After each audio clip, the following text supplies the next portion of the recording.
Well, people, we just saw one of the most exciting, I think, matches of 2022 so far. Rafa Nadal takes out Carlos Alcaraz.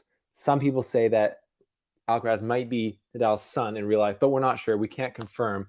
But what we do know is Alcaraz is great. He's already great, and he's going to be great. And today's performance just showed how amazing his game can be. And we were reminded yet again that Nadal just has levels to his game. No matter what the conditions are, super windy like it was today, whether he's getting pushed around like he almost was today by Alcaraz at some points, Nadal can take it up a level and go to a level where basically no one can hang with him. So let's react to this amazing match, Alcaraz versus Nadal, the semifinal in the New Wells.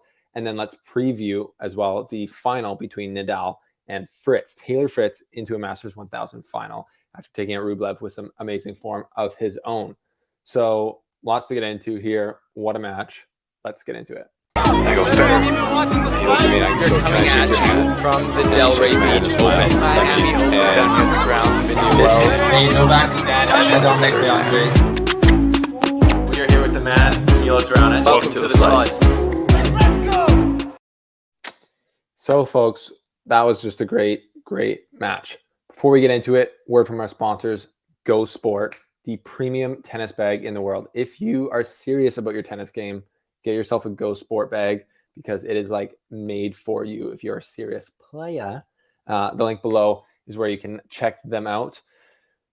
Yeah, and we're still on the road here, folks. I leave for Europe this week, so we will be coming live to you after New Wells, covering Miami from Europe, basically. So exciting times here on the slice. Thank you guys for supporting the channel, subscribing, joining the channel, and joining our Patreon. Shout out to the Patreon folks watching. Thank you guys for your support.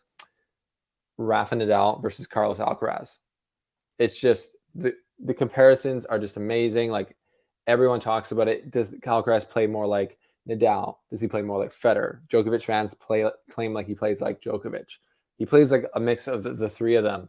But he plays his own brand as well, which is him being, people said it before, probably the fastest player on tour at this point. I mean, it was crazy. So today's match, it had like 3 acts to it because at the beginning it started super tight as we thought it would, because Carlos Alcaraz he's been such a force on tour now for, it seems like a long time, that it would have been super disappointing if it was just like, oh, kid in the headlights gets smashed by Nadal.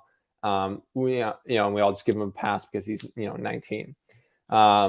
He came out today and played with the belief that he could win.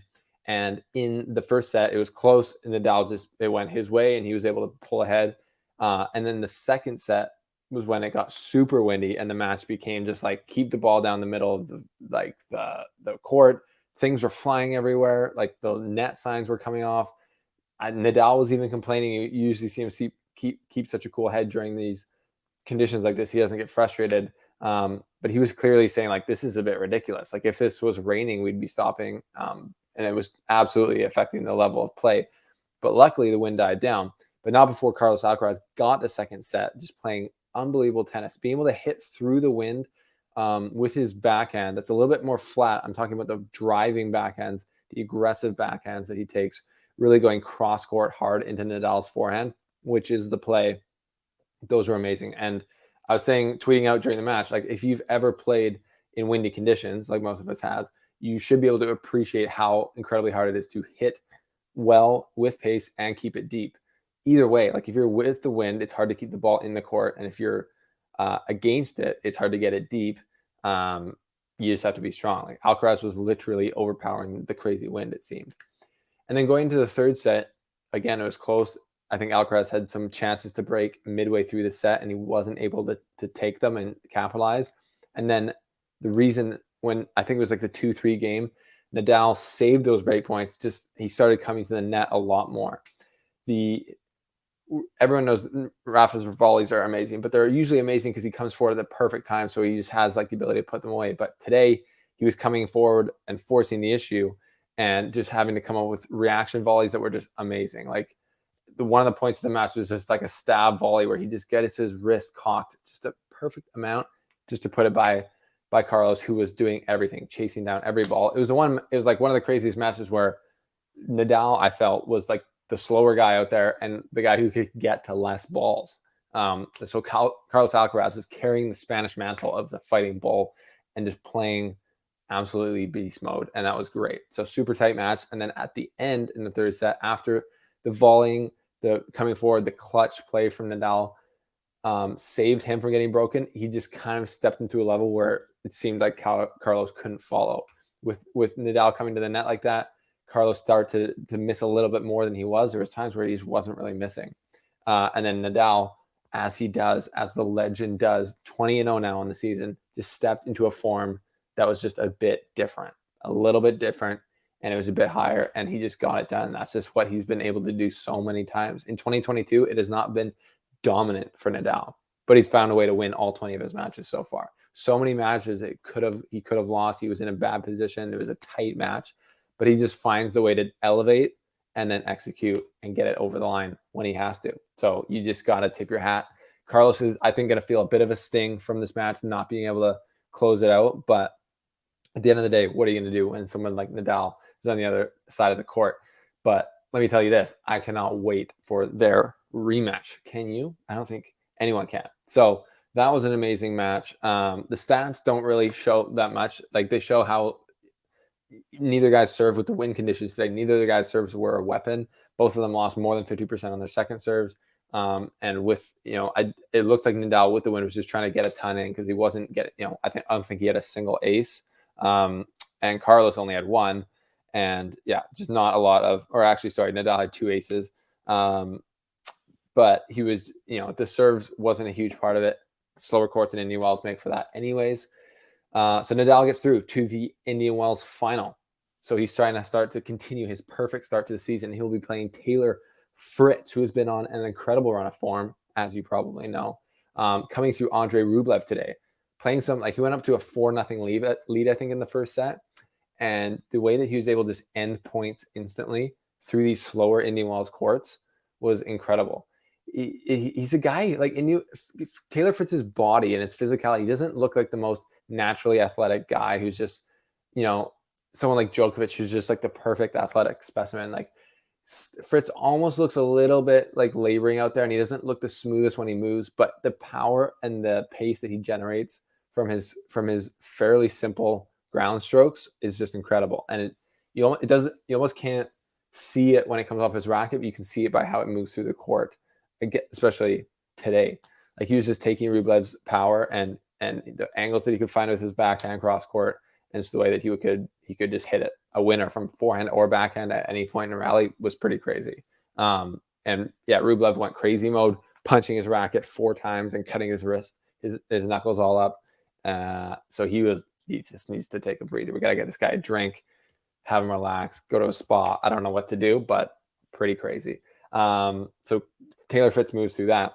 Now Taylor Fritz and Rafa Nadal play in the final. And I'm fairly sure that I'm 100% sure that this is Taylor Fritz's first Masters 1000 final. I think this is going to be, if Nadal wins it, this will be his 30th Masters win, or 29th. I can't remember. I just saw the stat. Don't know why I can't remember. But what's Taylor Fritz got on him? Nadal, during the match today, did have to get his back adjusted. It looked like something with his left kind of back shoulder rib, something like that. He's gone, he's had 2 tough matches against Kyrgios 3 sets and against Alcaraz 3 sets.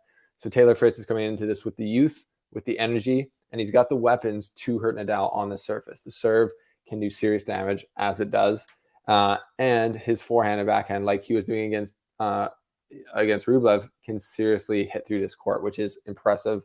And you even see guys like Carlos was able to hit through the court, but I didn't see the ball moving through the court, probably because of the wind as well as it did, or as well as Taylor Fritz's shots were. It was pretty amazing to see, I thought. Against Fritz, against Rublev, won 62% of second serve points, 76% of first serve points. So just pretty dominant on serve, both sides. And he's going to have to do the same against Nadal to have a big chance. If Nadal's feeling fresh, I put him as a heavy favorite for obvious reasons. But like I said, Fritz is the type of guy who can hurt Nadal because he can hit big from both wings, and he doesn't have a huge weak side, especially when it comes to the backhand. Fritz can take it up the line very well, so Nadal won't have an obvious thing to pick on, and it's going to be a lot more of kind of secondary patterns of play where Fritz is going to be, he might be going big backhand crunching to Nadal's forehand. If he feels like he can get through the court there, it's obviously a risky play. But if Fritz can be on the front foot the whole time and just play and like throw a perfect game, he could win this in 2 sets. But if it gets into a dogfight, you still just got to back Nadal for the physicality to win this, because somehow at the insane age of 36, he's still able to be more physically dominant than any of these young guys. You riddle that one to me, folks, because I don't know how to explain it, but that's the case. So I'm leaning Nadal in this one. I would put some bets on him if I was a betting person at the moment. But I think it's going to be a great match anyway. And I could see Taylor Fritz winning as well because he's in great form. So that's my preview of Fritz Nadal. That's my reaction to Nadal Alcaraz. It was an amazing match. Top 3 matches of the year. I think you have to put it there. There's some chirping going online from very salty Novak Djokovic fans. Not all of them are. A lot of Novak Djokovic fans are great, but there's some seriously toxic, salty ones who are saying this is garbage tennis when the wind was going crazy. And then the wind died down a bit, and the match level of Nadal Alcaraz became insane. And I was like, are you guys still chirping about the match level? Like, this is incredible tennis. So don't make any mistake of what I said. When I brought up the fact that Novak's not playing, that's true. That does hurt the tennis tour, but that doesn't make any difference to the level of play that we see on the tour. It's amazing. And Nadal and Alcaraz showed that today, because that's basically the highest level you can ever see is those two guys when the wind was down playing today, absolutely crushing the ball and playing amazing full court tennis. So that was amazing. I'm sure the final will be amazing. Let's check in during it. Follow me on Twitter at The Slice Tennis, and we will see you there. Thanks for being here, people. Thanks for supporting our sponsors. Consider joining the channel by clicking the join button below, and we'll see you guys after the final.